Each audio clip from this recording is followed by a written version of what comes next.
Let's talk about the Year of the Dragon for a little bit. Okay, so it's a new announcement today. Blizzard said there are going to be big announcements regarding the next year. So goodbye, Year of the Raven. Hello, Year of the Dragon. Titled Light It Up in the Year of the Dragon. Cool. So they're going to do a little bit of a recap of the Year of the Raven. So they added 50 ranks. Really good for the new player experience. Super good. They changed ranks up to 13 being 3 stars. 15 to 11 being 4, and then 10 to 1 being 5. It's good. It's like the ladder stuff. I'm not really going to watch the chat. I'm not really that interested in that. Go straight to the Hall of Fame. So they're adding 9 cards to the Hall of Fame, which is insane. That is an absolute ton of cards being added. So first off, Naturalized Doomguard Divine Favor. Naturalized kind of removes a lot of really cool combos like Hakar Druid, so I don't know if I'm really that big of a fan of that. But I think it is kind of a problematic card. They've already removed Cold Light Oracles, so they're kind of against mill decks and Standard is sort of what that says. So let's just read the reasoning here. Druids have always had excellent flexibility and a number of different tools when it comes to generating mana, cards, and minions, but have long struggled to remove their opponent's large minions. Naturalized nullifies that weakness, giving Druids a powerful option in matchups where card advantage doesn't matter. Moving it into the Hall of Fame forces a Druid's weakness and removing large minions, maintaining its class identity.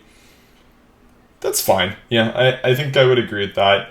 I mean, I thought Druid's class identity historically has just been like bad at removing wide boards, so removing Naturalized kind of makes them bad at a lot of things now.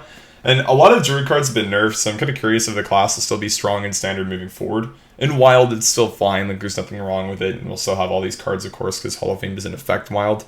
But, I mean, I don't really know how problematic this card is in Standard because I didn't play that much, but, I mean, it was really good in, like, the even lock matchup, I know that, to remove the Giants, and it was one of the reasons why Druids could win those. So I think it's okay. Next up is Doomguard, so 5-mana, 5/7, charge battle card, discard 2 random cards, we all know what Doomguard is. But they're getting rid of that, I guess, because of the Warlock shenanigans and kind of just trying to limit the damage Warlocks can do in one turn. It's kind of a problematic card. This sort of like just kills Zoolock decks, right? Any kind of a really, really aggressive Zoo deck gets kind of killed by the Doomguard Hall of Fame for Standard, which kind of sucks. But I mean, it just sort of is a change that's made for control Warlocks, I guess, or slower orientation builds. Just fine. I think it's okay. I'm not super happy about the Doomguard. I think that it's like the one that I'm least happy about. Divine Favor I'm really happy about. I think this card is absolutely terrible. Divine Favor is super unfun to play against and punishes the Paladin's opponent for actually playing well with the cards and having card advantage. So I think Divine Favor being Hall of Fame is super good for Standard, and I think this is just like a really, really smart change and a very intuitive one as well. Fortunately, we're still going to have it in Wild, but yeah, I think all those changes are fine. Nothing wrong with them. Getting Baku are being Hall of Famed. This is due to the recent outcry from literally everybody that plays this game for more than 10 minutes a day that Get and Baku are extremely boring to play against. Unfortunately, these cards are not being changed for Wild. They're just being Hall of Fame, so Standard players only had to deal with them for a year. Wild players forever. Myself, I've been talking about this for a while. I would really like to see Get and Baku either reworked or just made casual only, so you can't use them on rank ladder. I find they plague Wild ladder just as much as Standard, and the fact that this won't be changed is actually kind of depressing for Wild players. It's very comparable to like a kick in the nuts, I guess. It's sort of like, hey Standard, we get that you guys don't like Gen and Baku, so you know what? Just Hall of Fame them. Wild can deal with them forever. When the entire Wild community has been complaining about them as well. Even Shaman, Odd Paladin, Odd Rogue, very boring decks to play against. All they've really done is just nerf a few cards in them. But they're still there, and the gameplay is really just the core issue with it. In that, every game, they just play a 1-drop, then hero power, then play a 2-drop, rinse, repeat over and over again. Very boring formulaic games that are just honestly quite easy, and they make Wild Hearthstone very, very simple for anybody to get high ranks. Odd Paladin, I mean, games basically go the same way. Again, it's kind of like a formula. You play, like, Lost in the Jungle on turn 1, hero power on turn 2 every time. Turn 3, you play a 1-drop in hero power, play Muster for battle. Turn 4, well, you play another 3-drop and a 1-drop, or you play 2 1-drops in hero power. Turn 5, Portamaster. There you go. You've won your game. Woohoo.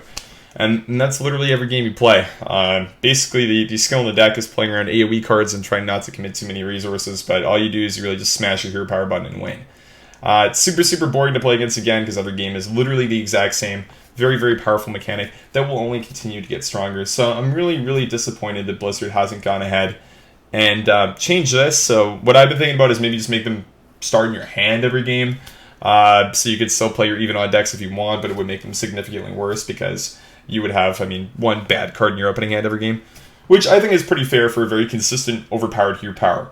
But it's not the thing. Or I also suggested they might just want to change this. So Get and Bach were fine to play in casual mode, but for ranked ladder, not allowed. Take a little bit longer to change. Then they remove the 4 even odd specific cards to wild as well with the Hall of Fame, so you get your dust for those, especially with the Glitter Moth and Gloomsag. Completely useless cards. Black Cat and Mercspark really get down. They're evolving single player, so single player will be something new. A free chapter, which means there's probably going to be something you have to pay for. Yeah, so they just released, okay, more experiences. Interesting. Play 2 new characters, 3 hero powers, 4 sorting decks, okay. Yeah, I'm all for PvE, LA PvE content in Hearthstone. I find it fun. I personally enjoy doing, I enjoyed the first 2. I didn't really enjoy the last one, but I found the, let's look.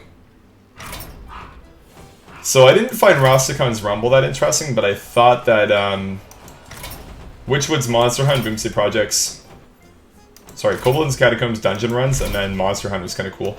The Rumble run, I didn't really find that interesting, though. I didn't really like the whole idea of shrines and it being random. I like the Monster Hunt, and I like the dungeon run, though. So hopefully it's like Monster Hunt dungeon run, because I enjoyed those. But I'm looking forward to it. I do enjoy going through the solo adventure content and having fun with that. Arena's also being changed, so they're doing rotating formats every 2 months, I believe. They're switching it up. They're switching up the Arena draft pool. So that'll be really cool for Arena-only players. It'll make the game really fresh and might make me try to play Arena a little bit more. Probably not, but yeah.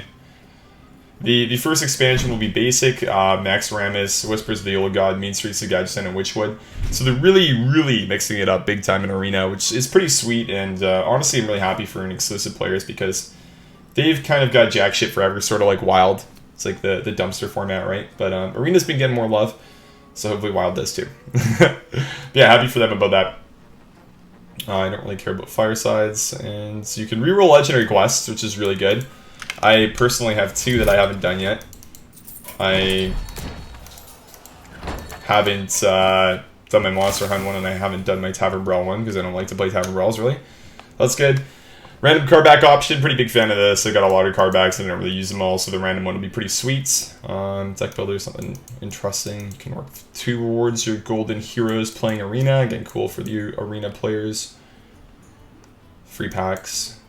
Yeah, that's basically it. So no mention of Barnes nerf, no talk about Gen and Baku nerf. So this is a really cool patch for standard and Arena players, but it's kind of absolutely nothing for Wild players, really.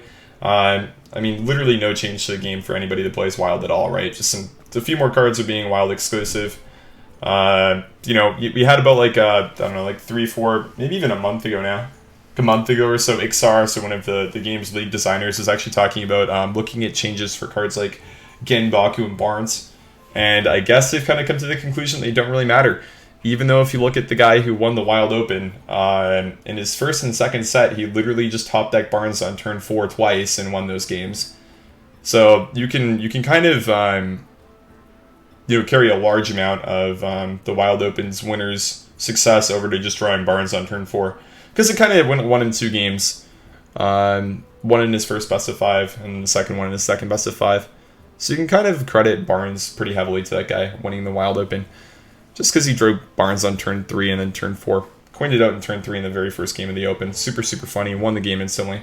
Then in the second best of 5, he just drew Barnes again and played it. And then just won the game instantly. It was really fun to watch. And, super happy that card exists. So no nerf, no news of a Barnes nerf, of course, and Gen and Baku still exist in Wild.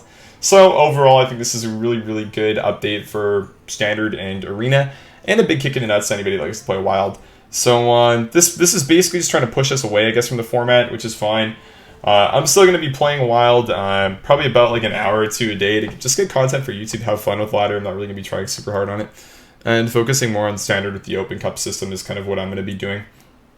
And it's basically just like a little update from me. But anyways, if you guys enjoyed the review of the Light It Up in the Ear of the Dragon,